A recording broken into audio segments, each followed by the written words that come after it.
Hola a todas y todos quienes nos están escuchando. Les damos la bienvenida a nuestro cuarto capítulo de Voces Bravas, programa realizado por Daniela Morales y que les habla Vanessa Urán desde la organización Salvemos Mar Brava. Como les comentamos en los capítulos anteriores, en esta serie de programas estaremos hablando sobre el conflicto eólico en la playa de Mar Brava y sobre las trampas de la transición energética en Chile. Les pedimos que nos ayuden a compartir y a difundir con quienes más puedan y así poder informarnos sobre lo que sucede en Chiloé y en otras partes del país en relación a la energía eólica y las comunidades afectadas por esta industria. Hola a todas y todos, buenos días, buenas tardes, buenas noches, desde donde nos escuchen. En este capítulo vamos a introducir una nueva sección en donde vamos a ir entregando noticias y actualizaciones sobre los casos de extractivismo energético que nos afectan en el archipiélago de Chiloé. Hoy les queremos informar sobre lo que ha pasado en el caso del proyecto del Parque Eólico Altos de Tablarruca.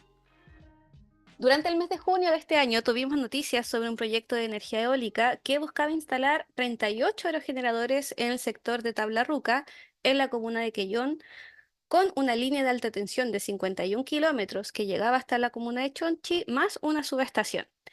Este es el proyecto Parque Eólico Altos de Tablarruca de la empresa Atlas. Desde el año 2017 que este proyecto intenta instalarse en este territorio. Sin embargo, en ese año el estudio de impacto ambiental que presentó al servicio de evaluación carecía de información relevante y esencial que permita realizar una evaluación ambiental correcta. En esa época se omitió información sobre los grupos humanos afectados. Por ello, este año, el 7 de junio, ingresó nuevamente a evaluación después de hacer un proceso de participación ciudadana anticipada, en donde se reunió con comunidades locales para buscar la aprobación del proyecto, instancias en las cuales realizó, por ejemplo, entrega de bienes como bingos y parlantes. Sin embargo, nuevamente los organismos públicos del Estado, como el Ministerio de Medio Ambiente, la Dirección General de Aguas, CONAF y CONADI, junto con los municipios de Quellón y Chonchi, observaron que el proyecto carecía de información relevante y esencial, principalmente por deficiencias en la información relacionada con las comunidades indígenas y cómo este proyecto impactaría sus formas de vida. También hicieron mención a los impactos sobre los cursos de agua y humedales, y algo que fue muy relevante y transversal a varios organismos es que el proyecto no realizó la descripción y desconoció en este sentido el ecosistema de turbera que se ubica en el sector de Tablarruca, justamente el sector en el cual buscaba instalar los 38 aerogeneradores. Es así como el día 7 de agosto, a solo 2 meses de iniciada la evaluación ambiental, el titular del proyecto, en este caso, decidió sacar del sistema el estudio en un proceso que se llama desistimiento voluntario y de esa manera no continuó con la evaluación. Este proyecto ya desistido no significa que no va a volver a ingresar a una evaluación, mejorando aquellas falencias que fueron acusadas por los organismos públicos y por las observaciones ciudadanas que se alcanzaron a ingresar al sistema. Es por ello que llamamos a estar atentas y atentos a lo que ocurre con este proyecto y sobre todo a qué estrategias vamos a considerar para proteger los ambientes amenazados en la cordillera de la costa, las turberas de altura, las áreas protegidas y las zonas de interés turísticos que se veían amenazadas por este proyecto, junto obviamente con todas las comunidades humanas. Muchas gracias, Vanessa, por la noticia que nos acabas de presentar. Hoy tenemos una invitada muy importante y muy especial en el programa. Estamos con Gabriela Cabaña, socióloga y doctora en antropología de la London School of Economics and Political Science. Ella investiga transiciones energéticas en contextos de crisis ecológicas y ha trabajado en temas de políticas sociales y antropología del Estado, renta básica universal y de crecimiento, y manejo comunitario de recursos naturales desde una perspectiva feminista y anticolonial.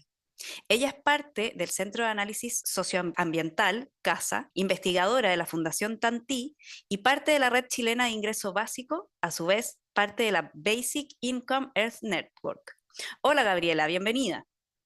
Hola Daniela, hola Vane, yo estoy muy bien, muchas gracias por invitarme, muy contenta de conversar con ustedes.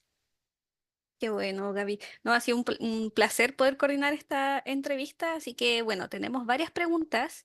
Queremos hablar contigo sobre transición energética, profundizando eso, ya que ha sido un área de investigación en las que ha estado vinculada. También queremos hablar sobre empleabilidad. estos mitos y realidades en torno al trabajo asociado a los proyectos energéticos, junto con el concepto de productividad, y de qué forma la industria energética impacta finalmente a los distintos imaginarios de la cultura chilota y otros territorios del sur. Entonces, Gabriela, no sé si nos puedes contar un poco sobre tu investigación, cómo llegaste a trabajar sobre estos temas y por qué te han interesado en Chiloé y en otros territorios. Súper. Bueno, el cómo llegué a Chiloé fue un poco como por accidente, la verdad. Yo siempre lo cuento así, porque yo llegué el 2019 a Chile a hacer mi terreno y hice un cambio en lo que yo tenía pensado hacer. Yo me iba a ir fuera de Chile, de hecho, a hacer mi investigación de mi tesis doctoral y por toda la situación, el contexto político de lo que estaba pasando en Chile, decidí quedarme en Chile. Y yo venía con muchas ganas de estudiar conflictos relacionados a las transiciones energéticas, es decir, a toda la transformación de la matriz energética de combustibles fósiles a energías renovables, que es un proceso que supuestamente se está dando, pero también podríamos discutir que muchas veces hay más bien una adición de energía más que una verdadera descarbonización, ¿no? O sea, quiero decir que la transición energética es un concepto súper en disputa. Sí. Pero a mí me interesaba en ese momento poder ir a lugares donde ya se estuvieran dando conflictos relacionados con energías eólicas y solares. Y el año 2019, la única información que yo encontré como que estaba documentado era el caso de Mar Brava. Entonces me pareció súper interesante y también como el contexto insular de que tiene una relación territorial súper interesante también con el Estado, de poder ir allá y entender qué estaba pasando con la infraestructura energética. Y así Ujú. fue que llegué allá y desde ahí que vengo involucrada en estos procesos de distintos proyectos de infraestructura energética, intentando entender cómo se dan y cuáles son los procesos de defensa territorial que emergen también cuando esta agenda de transición sigue avanzando. Buenísimo.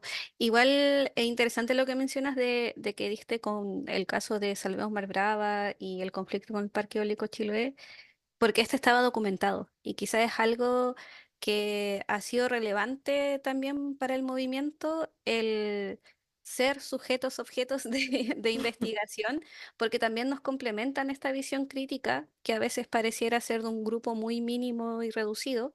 Sin embargo, se in- cuando ingresa esta temática a las investigaciones, podemos ir tomando otros insumos, y este también es insumo para otros lugares en el país.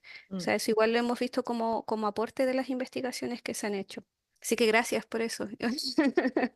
No, gracias a ustedes por haberlo documentado, o sea, eso es fundamental. Y si puedo decir algo respecto a eso, Sí, yo ahora, dale. por ejemplo, estoy trabajando en transiciones energéticas o la así llamada transición energética en el norte de Chile, en Antofagasta, y tener como antecedente lo que ha pasado en Chile también es súper importante para entender las diferencias y las similitudes. Entonces, bueno, yo creo mucho que ese trabajo como académico muy involucrado con lo que está pasando realmente desde las comunidades es importante. Así que gracias a ustedes, en verdad, que fueron las que dieron el primer paso. Bacán. Igual interesante lo que dices sobre este tema como de transición, ahora tu perspectiva de la transición energética en Antofagasta, también porque son distintos territorios, distintas problemáticas, o sea, pasar desde lo insular en Chiloé al norte en Antofagasta, no sé si nos podéis decir algo un poco de eso, me estoy saliendo de la pauta, pero igual como quizás puede ser un estudio, una investigación un poco preliminar de tu parte, pero de cómo ese cambio de mirada, cambio de perspectiva de territorio alimenta quizá o cambia algunos conceptos sobre cómo entendemos la transición energética. No sé si nos podéis contar un poco de eso.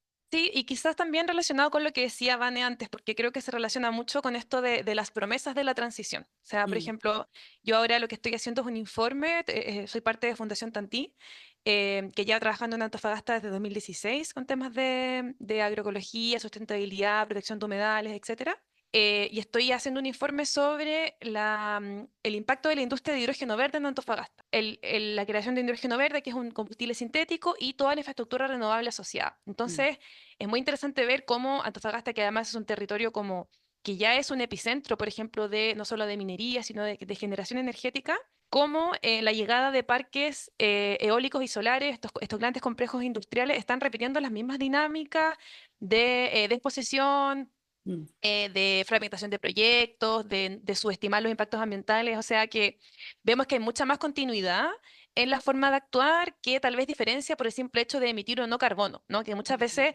como que nos enfocamos en que eso es lo que define la sustentabilidad o la sostenibilidad de una tecnología, y lo que yo estoy viendo ahora en Antofagasta como muy claramente es que eso no es así, y que las comunidades allá de distintos pueblos indígenas que hay en esa región ya están como indicando ellos mismos que no se están respetando sus derechos, y sin embargo se ocupan las mismas ideas como de que, bueno, de que hay que hacerlo, de que esto va a traer empleo, y vemos muchas veces que son promesas que no se cumplen, o por ejemplo, algo que me comentan siempre un interlocutor que tengo ahí en Hornitos que dice, a nosotros nos dicen que somos la capital de la energía y nosotros no tenemos luz en nuestras casas". Mm. Entonces vemos que es un avance como súper corporativo, súper siempre hablando de los grandes intereses, como del gran bien común, pero que al final, como siempre, a las mismas comunidades que están ahí, que viven los impactos de estas centrales, ya sea termoeléctricas o solares, por ejemplo, siguen siendo dejados totalmente de lado y que no son realmente sus necesidades las que se priorizan. Y yo creo que con lo que está pasando en Chile estamos viendo algo parecido. Mm. Y ahí un poco preguntarte, como les contábamos, la Gabriela hizo una estupenda tesis doctoral que nosotros vimos así, la introducción y la conclusión. Em, pero tiene que ver un poco sobre este tema como de los imaginarios de productividad, los imaginarios de empleabilidad que vienen asociado a estas ideas de la transición energética, las transiciones científicas también, estos imaginarios científicos. Entonces, no sé si nos podéis contar un poco qué es lo que viste, con qué sensación te quedaste, qué es lo que aprendiste de este proceso de investigación, sobre todo en el contexto de Chiloé y también ahora, como comentas, comparado un poco con el tema de lo que estás trabajando en Antofagasta. Sí, bueno, voy a ir, voy a ser súper resumida porque podría estar hablando mucho rato de esto tal vez, pero lo que a mí me interesaba mucho y que vi que estaba muy presente en el lenguaje cuando estuve en Chiloé era toda esta idea de la necesidad de volver la tierra productiva, ¿no? De cómo ser un aporte a través de ciertas actividades productivas. Y yo veía cómo las distintas prácticas de ser productivo, desde la productividad de la tierra, no sé, podemos pensar en las plantaciones forestales, por ejemplo, siempre estaban como en conflicto con nociones más orientadas a la autonomía, a prácticas más de ser autosustentable, de no estar produciendo una mercancía que después se pone en circulación, por ejemplo.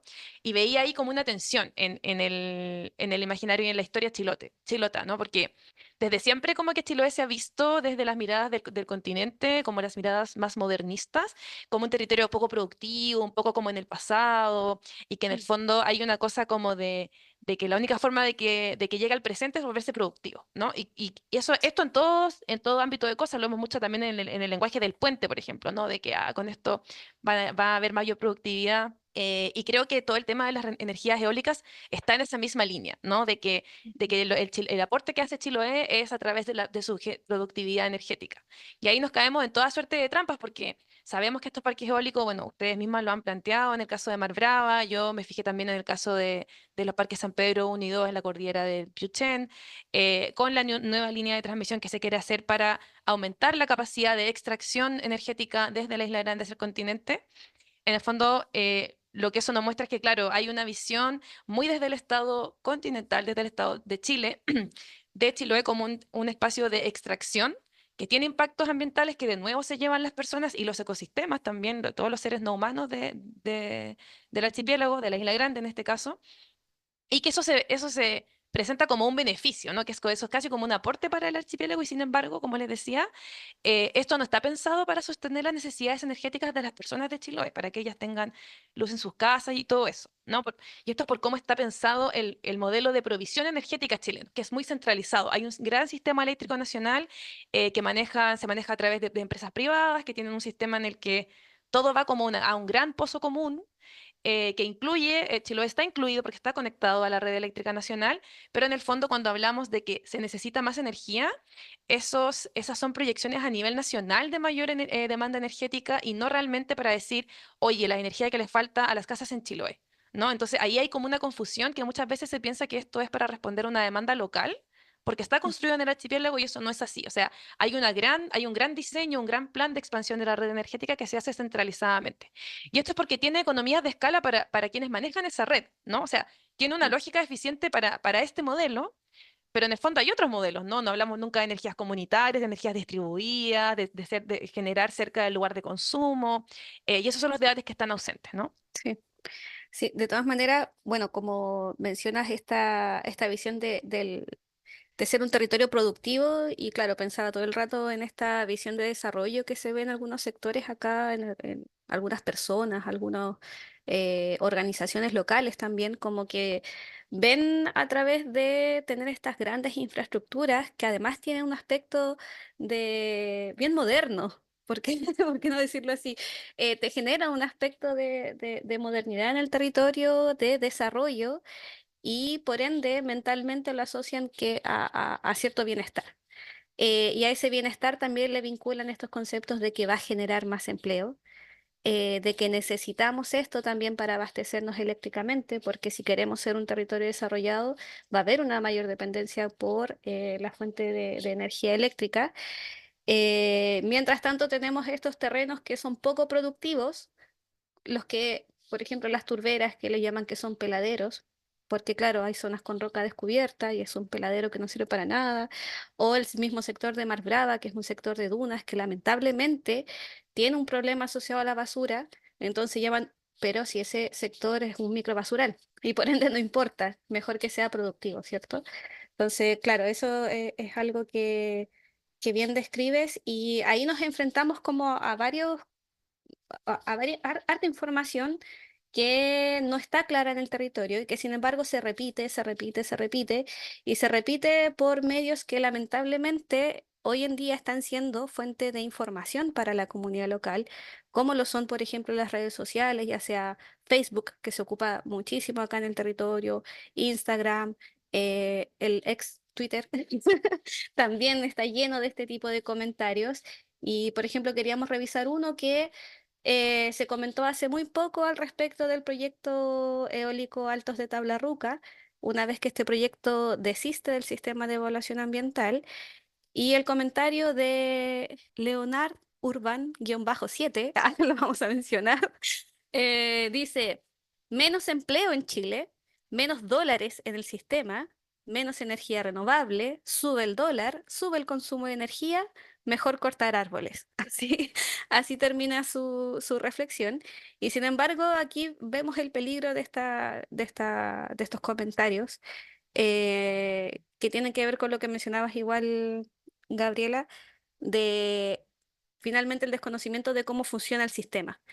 Hace poco recibimos la visita del ministro Pardo, quien también hizo mención al déficit de un 35% de la energía que finalmente se importa hacia el archipiélago. Sin embargo, ese 35% tiene varios matices. Si vemos un promedio, pero si vemos el desglosado durante el año, hay otras lecturas que se pueden hacer y también está el contexto insular. Estamos en un territorio insular.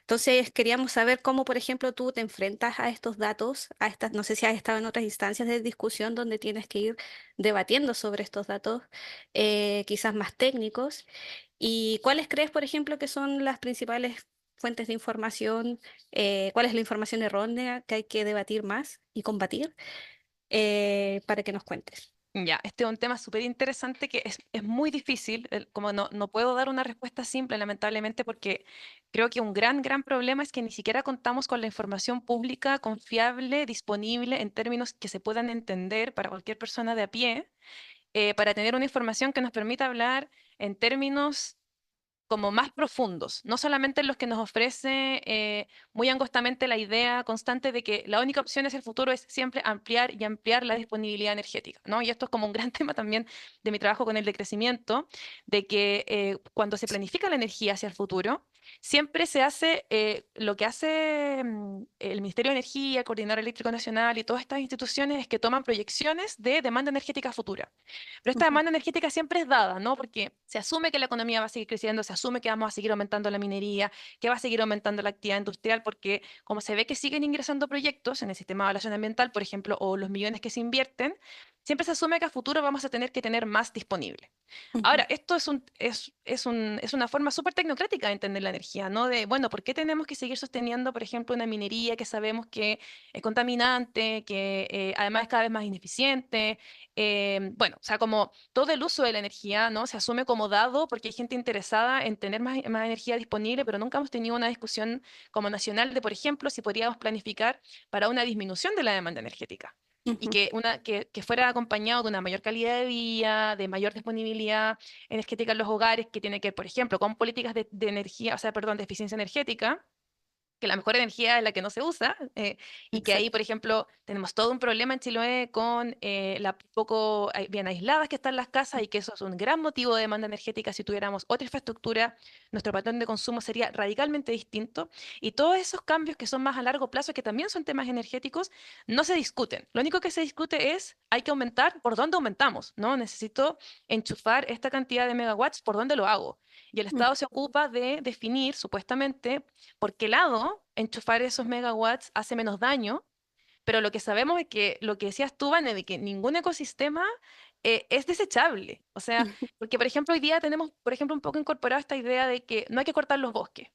Está Ujú. bien, pero claro, otro ecosistema, los humedales, las dunas, las turberas, pasan un poco más desapercibidos como ecosistemas muy fundamentales y muy frágiles. Entonces, estamos como con una ceguera ecológica súper grave que siempre asume que se puede expandir la provisión de energía y de que algún lugar hay que encontrar, ¿no? Pero esto es súper lamentable porque al final lo que también a veces pasa es que claro, un territorio se logra organizar para defender su territorio, pero tal vez cae en el territorio de al lado, donde no había tanta resistencia, pero tal vez había un ecosistema que era igual de importante o parecido. Y en el fondo seguimos profundizando el daño que es muy irreversible, ¿no? O sea, una turbera no la podemos regenerar aunque queramos. Ni siquiera es como plantar un bosque que se demora 100 años en regenerarse, la turbera se demora mucho más. Es como muy terrible. Entonces, y acá respecto como al tema de qué es la necesidad y la demanda energética también, o sea, es una pregunta súper compleja, sobre todo cuando lo pensamos a nivel insular, que en la mayoría de Chile no es tan obvio, ¿no? De que este es un territorio como un poco autocontenido. A mí me llamó mucho la atención, yo vi esa declaración del ministro de Energía que dice, claro, que hay déficit de energía. Yo digo, bueno, es interesante que diga eso, porque si uno observa los documentos del Coordinador Eléctrico Nacional del año pasado, dicen que esta nueva línea de transmisión que se debería lamentablemente empezar a construir este año es para evacuar la energía que sobra, como para evitar como los vertimientos, el desborde de energía que va a tener la Isla Grande de Chiloé si se construyen todos los parques eólicos que están en evaluación o Así incluso es. algunos que están aprobados y que no se han construido Ujú. porque no tienen a quién venderle la energía, ¿no? Para estos grandes parques eólicos el negocio es vender la energía a quien compre y quien compra es este gran organismo central. Ujú. Entonces, ahí las dos cosas no pueden ser ciertas al mismo tiempo. No puede haber una necesidad de una nueva línea de transmisión para sacar lo que sobra y que estemos en un déficit. Entonces ahí Exacto. creo que siempre tenemos que hacer esa pregunta, ¿cuánta energía para qué y para quién? Que es una pregunta que lamentablemente ningún instrumento que tenemos actual nos permite hacer. Entonces, más que darlo por sentado, siempre examinar Ujú. qué es lo que podríamos hacer alternativamente. ¿Por qué no, por ejemplo, apostar por sistemas de generación comunales o comunitarios cooperativos que ocupen energía eólica o solar a pequeña escala, que se pongan, no sé, en los techos? Así Porque es. si lo que queremos es tener energía para los hospitales, para los colegios, para las casas, estamos hablando de una escala completamente distinta que los megaparques eólicos que estamos viendo ahora. Y esa es una conversación que no hemos podido tener. Oye, Gabriela, bueno, igual es súper interesante eso sobre, es que me he quedado pensando mucho en que ahora tenéis la perspectiva, ¿no es cierto?, como del norte, que es, nosotros hablamos como de estos sistemas súper frágiles en el sur, archipelágicos, etcétera, pero hemos pasado, no sé, miles de años pensando que el desierto está vacío, por ejemplo, que son ecosistemas que no tienen ningún tipo de relevancia, y vemos lo que está pasando ahora con la industria del litio, donde efectivamente esos sí son ecosistemas súper frágiles. Y también muy permeados por esta idea como un desarrollo científico, tecnológico, muy deseable, muy necesario como para impulsar económicamente el país, pero también muy revestido de esta falacia de, como tú decís tú, como decís tú, de que no hay realmente conocimiento de qué es lo que, cuánto necesitamos producir, quién va a consumir, en qué condiciones. eh, y creo, me imagino, y o sea, ahí también me gustaría que lo conversáramos un poco, si nos podéis contar, que es un poco similar a lo que está pasando con el tema del hidrógeno verde, que entiendo que tú también has estudiado un poco ese tema, también una industria que pareciera eh, venderse o presentarse como que no genera impactos o impactos muy aislados, pero cuyas consecuencias tampoco conocemos mucho. Y en eso también ahí lo sumo un poco a, ¿no es cierto? Nos decía que no tenemos como instrumentos que realmente nos ayuden a identificar cuál es la demanda o cuáles son los impactos, ¿no es cierto? O las verdaderas como necesidades en torno a determinar la producción de energía. Una de las pocas que tenemos hoy en día es el sistema de evaluación de impacto ambiental, que está, muchos deben haber escuchado, ¿no es cierto?, este tema de la permisología, que está muy en boga, se está conversando mucho en las noticias, la necesidad de cortar los plazos para evaluar los permisos, etcétera, ¿no es cierto?, como cortar esas burocracias que muchas veces son las únicas que nos permiten evaluar los impactos o al menos alcanzar a discutir las consecuencias para las comunidades. Entonces, quizá hice una pregunta muy larga, pero ahí si nos podéis contar un poco este tema del hidrógeno verde y la permisología rápidamente. Ya, súper. Voy a intentar ser sintética porque este es un tema lamentablemente súper tedioso técnicamente y como muy árido, el tema del hidrógeno verde, que en palabras muy sencillas, el hidrógeno verde es un combustible sintético, o sea, es un compuesto sintético que se puede usar para varias cosas, entre ellas puede ser combustible. También se utiliza en la industria agroquímica, industria alimentaria, para refinamiento de combustibles fósiles, de acero, una serie de cosas, fertilizantes, explosivos. Y claro, lo que Chile está ahora vendiendo mucho, y yo también estoy involucrada en redes ciudadanas en Magallanes al respecto, es que Chile puede convertirse en un gran exportador de este combustible limpio, de que cuando se quema no emite gases de efecto invernadero. Lamentablemente esto omite, volviendo a lo que dije antes, que el criterio de sustentabilidad o sostenibilidad de cualquier objeto que queramos usar no es solamente las emisiones, no, es un tema muy importante, obviamente, y muy urgente, pero no es ni por mucho el único. Entonces, claro, Chile se está planteando esto de poder exportar una cantidad de este energético que además es muy ineficiente de producir porque tú tienes que producir electricidad, utilizar agua, almacenarlo como hidrógeno, después ese hidrógeno lo tienes que reconvertir y entre todo y todo se puede perder hasta un 80% de la energía, o sea, es sumamente ineficiente.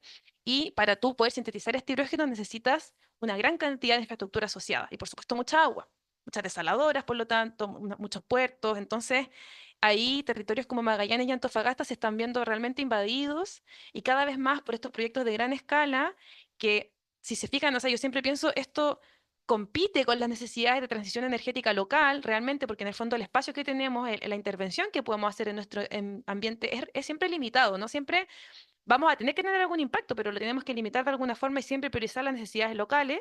Esto viene como un gran, como monstruo a comerse una cantidad de espacio, recursos, agua, para surtir, para poder proveer a las necesidades energéticas de Europa, que eso también es muy importante, o sea, para complementar una transición que otro continente no puede hacer en su propio territorio, que es para que puedan andar en autos eléctricos u otras cosas similares, autos a hidrógeno.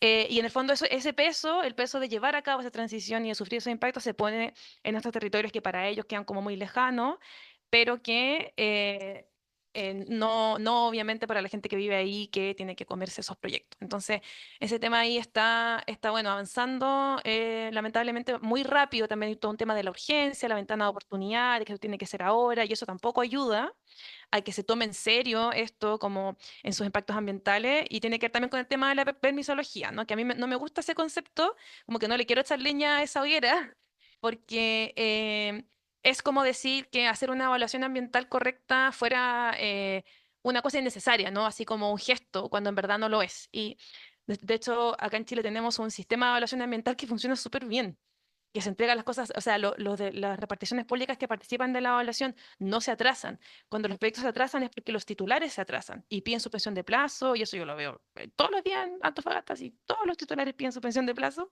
porque no pueden cumplir con los estándares ambientales, muchas veces a la primera.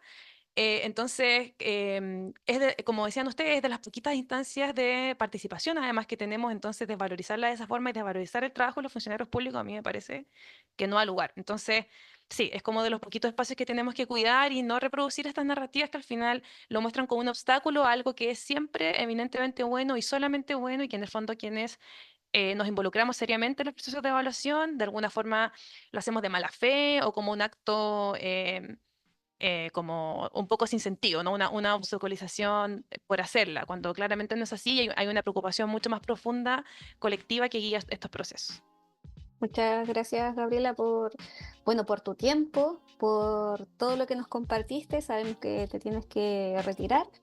Así que, bueno, vamos a estar difundiendo esto por los distintos canales de Salvemos Mar Brava y quienes nos quieran replicar. Y bueno, hemos visto un poco más sobre lo que se esconde detrás de este boom de energía renovable en Chile y junto a otras miradas desde lo social y territorial, gracias a Gabriela, investigadora y experta igual en estas temáticas. Además, le informamos que estamos de vuelta y estaremos realizando varios capítulos de aquí a fin de año, así que no se lo pierdan. También les llamamos a ser activos en hacer comentarios, reflexiones, ojalá no caer en los fake news. Hacer comentarios bien fundamentados, así que nos vemos en el próximo capítulo. Vamos a tener hartas noticias también e información, así que nos seguimos viendo. Desde Ancud, los y las invitamos a compartir este programa lo que más puedan, incluso a poder difundirla en sus radios locales y comunitarias. Así que eso, muchas gracias, que estén muy bien. Gracias, Gabriela. Te vamos a tener de vuelta en este programa de todas maneras. Sí. Muchas gracias a ustedes. Y si quieren, para saber más, a quienes nos escuchan del trabajo que estoy haciendo en Fundación Tantí, en fundaciontantí.org, pueden revisar, ahí vamos a estar siempre subiendo materiales, tenemos como harto de este tema si quieren saber más de lo que está pasando del hidrógeno verde en el norte de Chile, que creo que es relevante Buenísimo. para Vamos todo a el dejar país. el enlace ahí Sí. en la descripción del capítulo. Así que Muchas gracias, muchas gracias. Gabriela. Muy Que bien. estés súper. Adiós. Chao. chao. Chao.